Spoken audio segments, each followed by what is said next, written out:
রাতে সবাই খেতে বসেছে, মেঘলা সবাইকে খাবার দিচ্ছে। তখন আকাশের বাবা বলল, কিরে মেঘলা, তোর বাসায় আসতে দেরি হলো কেন? মেঘলা বলল, আমি হারিয়ে গিয়েছিলাম আঙ্কেল। আজাদ সাহেব বললেন, হারিয়ে গেছিলি মানে? আর তোকে তো আকাশের নিয়ে আসার কথা, তুই একা এসেছিস কেন? মেঘলা বলল, ভাইয়া তো আমায় নিয়েই যায়নি, তাহলে নিয়ে আসবে কি করে? আজাদ সাহেব বললেন, নিয়ে যায়নি মানে? মেঘলা বলল, রাস্তার মোড়ে নামিয়ে দিয়েছিল, আমি বাসে করে গিয়েছি। আকাশ চোখ পাকিয়ে বলল, মেঘলা? মেঘলা ভয়ে চুপ হয়ে গেল। আজাদ সাহেব বললেন, তুমি ওকে ধমকাচ্ছ কেন? মেঘলা রাস্তাঘাট চেনে, কোন বুদ্ধিতে তুমি ওকে একা ছেড়ে দিলে? তুমি তো এমন দায়িত্বহীন ছিলে না আকাশ। রাবেয়া বেগম বললেন, থামো তুমি, বাড়ির কাজের মেয়ের জন্য নিজের ছেলেকে কথা শোনাচ্ছ। কাজের মেয়েকে ও কেন কলেজে নিয়ে যাবে? কাজের মেয়ে কাজের মেয়ের মতো থাকবে। মেঘলা, তুই বা কেমন? নিজের জায়গাটা কেন ভুলে যাস? এই পরিবারে কে তুই? একটা পরগাছা ছাড়া কিছুই না। তোর এত বড় সাহস হয় কি করে আকাশের নামে নালিশ করছিস? আকাশের ভাবি বলল, ঠিক বলেছ মা, আসলে বাবা আদর দিতে দিতে ওকে একদম মাথায় তুলে ফেলেছে, এই জন্যই ও কাউকে মানতে চায় না। কথায় আছে, কুকুরকে লাই দিতে নেই। মেঘলা দাঁড়িয়ে দাঁড়িয়ে কথা শুনছে। ঠিক তখন আকাশ খাওয়া ছেড়ে উঠে চলে যায়। রাবেয়া বেগম বললেন, বাবা, খাওয়া ছেড়ে উঠতে নেই, খেয়ে যাও, আর কখনো মেঘলা এমন করবে না। আকাশ বলল, আমার খাওয়া হয়ে গেছে মা, তোমরা খাও, এ বলে চলে গেল। রাবেয়া বেগম বললেন, ছেলেটাকে খেতে দিলি না, আর কত জ্বালাবি আমাদের? অপয়া অলক্ষণে মেয়ে। মেঘলা কাঁদতে কাঁদতে চলে গেল। আজাদ সাহেব বললেন, মেয়েটাকে এভাবে না বললেও পারতে রাবেয়া, হয়তো ও কোনো মায়ের আদরের মেয়ে ছিল, ভাগ্য আজ ওকে এখানে এনে দাঁড় করিয়েছে। ওর কি দোষ? ভুল তো আকাশ করেছে। গাইস, তোমরা কি জানো আমি ওয়ানেক্সে গেম খেলার মাধ্যমে প্রতিদিন টাকা আয় করি? এই আইপিএলে তোমাদের পছন্দের টিমের উপর বাজি ধরে তোমরাও যদি আমার মতো টাকা আয় করতে চাও, তাহলে এখনই গুগলে ওয়ানেক্স সার্চ করে অফিসিয়াল ওয়েবসাইটে গিয়ে রেজিস্ট্রেশন করো। আর রেজিস্ট্রেশনের সময় যদি আমার দেওয়া special promo code RED18 use করো, তাহলে অসংখ্য বোনাস এবং ফ্রি স্পিন পেয়ে যাবা। আর ওয়ানেক্স কিন্তু একটা ইন্টারন্যাশনাল লাইসেন্সকৃত প্ল্যাটফর্ম এবং সবচেয়ে বিশ্বস্ত। এখানে তোমরা ক্রাশ ক্রিস্টালের মতো গেম খেলে সহজেই টাকা আয় করতে পারবে এবং বিকাশ নগদের মতো সকল মোবাইল ব্যাংকিং অ্যাপের মাধ্যমে সহজেই তোমরা তোমাদের জেতা টাকা তুলতে পারবে। আর 24 ঘন্টা 7 দিন কাস্টমার সাপোর্ট সুবিধা তো রয়েছেই। তাই আমি এটা ব্যবহার করে আমার রেগুলার হাত খরচের টাকা আয় করি, তোমরাও ট্রাই করে দেখতে পারো। রাবেয়া বেগম বললেন, রাখো তো আদরের মেয়ে, কার না কার পাপ আমরা বয়ে বেড়াচ্ছি, আর ভুলটা আকাশের নয় তোমার। আচ্ছা, তুমি কি ভুলে গেছো মেঘলাকে কেন গ্রামে পাঠানো হয়েছিল? যদি ভুলে গিয়ে থাকো মনে করিয়ে দেই, ছোটবেলায় আকাশ মেঘলার জন্য পাগল ছিল। কেউ ওকে কিছু বললে আকাশ মেনে নিতে পারতো না। আকাশ দিন দিন মেঘলার জন্য ডিসপ্যারেট হয়ে উঠছিল, তাই মেঘলাকে সরিয়ে দিয়েছিলাম। অনেকদিন পর আকাশ মেঘলাকে ভুলতে পেরেছিল। এখন কি তুমি চাচ্ছ যে আকাশ আবার মেঘলার প্রতি দুর্বল হয়ে যাক? আগে আকাশ ছোট ছিল, তাই প্রতিবাদ করেনি। এখন যদি একবার আগের মতো হয়ে যায়, ওকে সামলানো যাবে না। শুনে রাখো, বাবা মার পরিচয় নেই এমন মেয়েকে আমি কখনোই বউ হিসেবে মেনে নিব না। বিপাশার বোন হবে আমার ছেলের বউ, আর কেউ না, বুঝেছো? তাই আকাশ যেমন ওকে সহ্য করতে পারে না, তেমনই থাকতে দাও। তোমার বাড়ি তুমি কাকে এনে রাখবে সেটা তুমি ভালো জানো, কিন্তু এদের দুইজনকে কাছাকাছি আনার চেষ্টা করো না। যত তাড়াতাড়ি পারি মেঘলার বিয়ে দিয়ে বাড়ি থেকে আপদ বিদায় করব। আজাদ সাহেব বললেন, ও আচ্ছা, এই জন্যই তোমরা দুইজন সারাদিন মেয়েটার পেছনে পড়ে থাকো। খোদা তোমাদের কি দিয়ে তৈরি করেছেন কে জানে। মেয়ে হয়ে অন্য একটা মেয়েকে বিনা দোষে কত কষ্ট দাও। কিন্তু শুনে নাও, তোমার ছেলে মানে দ্য গ্রেট আকাশ একটা ফালতু ছেলে।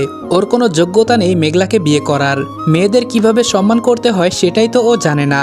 সারাদিন মেঘলাকে অপমান করতে থাকে। আর মেঘলাকে তোমরা কি মেনে নিবে না? তোমার ওই ফালতু ছেলেকে মেঘলাই মেনে নিবে না। যত সব ফালতু লজিক। রাবেয়া বেগম বললেন, যা ইচ্ছা বলতে থাকো, কিন্তু ওই ফকিন্নিকে আমি আমার সংসারে থাকতে দিব না। রাত 11:30। রাতে খায়নি আকাশ, খাবার রেখে উঠে গিয়েছিল। মেঘলার সেটা খারাপ লাগলেও তার জন্য কেউ না খেয়ে থাকবে সেটা ঠিক না। তাই মেঘলা খাবার গুছিয়ে নিয়ে আকাশের ঘরের সামনে দাঁড়িয়ে আছে, ভয়ে ঘরে ঢুকতে পারছে না। তখনই বিপাশা এসে বলল, ছেলেদের মন গলানোর সকল প্রস্তুতি নেওয়া শেষ তাহলে? একটা ছেলে এত অপমান করে, তারপরেও তার পেছনে ঘুরঘুর করতে লজ্জা করে না? সম্পত্তির লোভে পড়েছিস, তাই না? কথাগুলি আকাশের কানে যেতেই আকাশ দরজা খুলে বাহিরে এসে বলল, কি হয়েছে ভাবি? বিপাশা বলল, দেখো না কত নাটক। আকাশ মেঘলার দিকে তাকিয়ে বলল, এগুলো কি রে মেঘলা? মেঘলা চুপ করে দাঁড়িয়ে আছে। আকাশ এসে খাবারগুলি ছুঁড়ে ফেলে দিয়ে বলল, আমি কি বলেছিলাম এসব আনতে? তাহলে আনলি কেন? বাড়াবাড়ি করতে খুব ভালো লাগে, তাই না? এরপর থেকে আমার সাথে কোনো রকম বাড়াবাড়ি করবি না, এটা আমি বলে দিলাম। আকাশ বলল, কেন খাবার নিয়ে এসেছিলি? কি ভেবেছিলি তোর জন্য খাইনি তাই দায়িত্ব পালন করতে এসেছিস? মেঘলা মাথা নিচু করে বলল, রাতে না খেলে শরীর খারাপ হয়। কিন্তু জিজ্ঞাসা করছেন কেন? সব ভাই তো বোনদের ভালোবাসে, বোনরাও ভাইদের ভালোবাসে, তাহলে আমি ভাইকে খাবার দিলে কি দোষ? বিপাশা বলল, ও আকাশের জন্য আমাদের কারো টান নেই, শুধু তোর আছে, সেটাই বোঝাতে চাস? এত ভালোবাসা তোর? দাঁড়া বোঝাচ্ছি।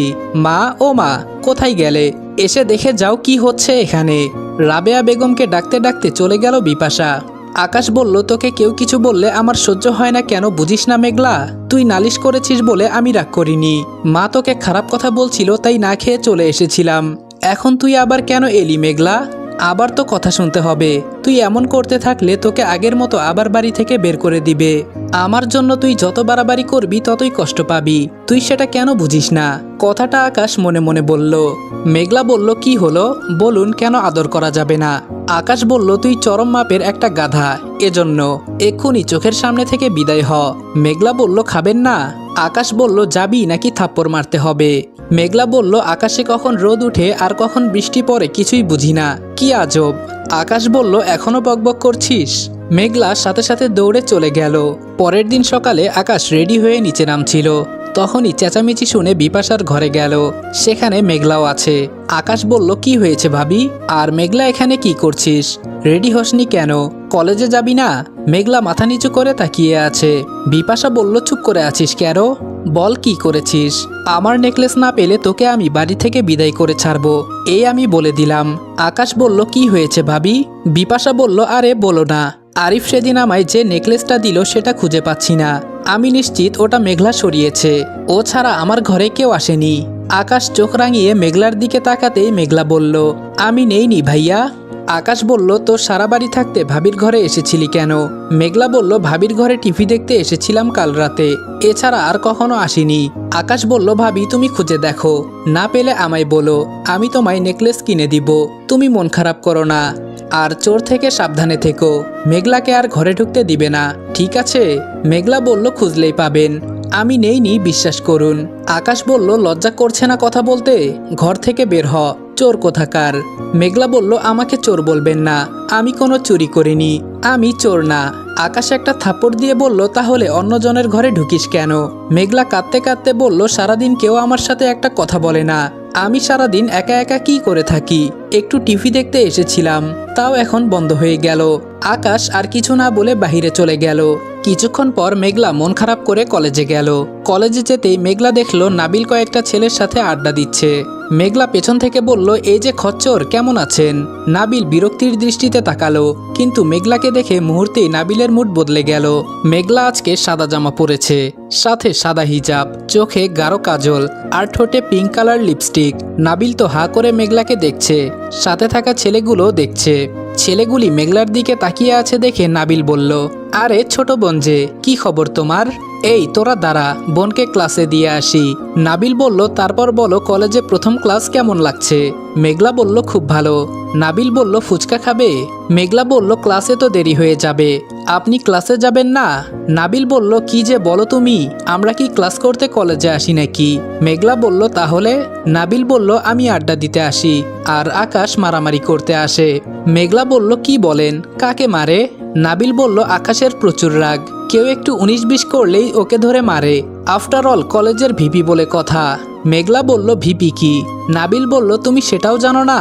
আকাশ ছাত্র রাজনীতি করে, আমাদের ফিউচার এমপি সাহেব তিনি, আর আমি তার অ্যাসিস্ট্যান্ট। মেঘলা বলল, ও মা তাই? নাবিল বলল, হুম।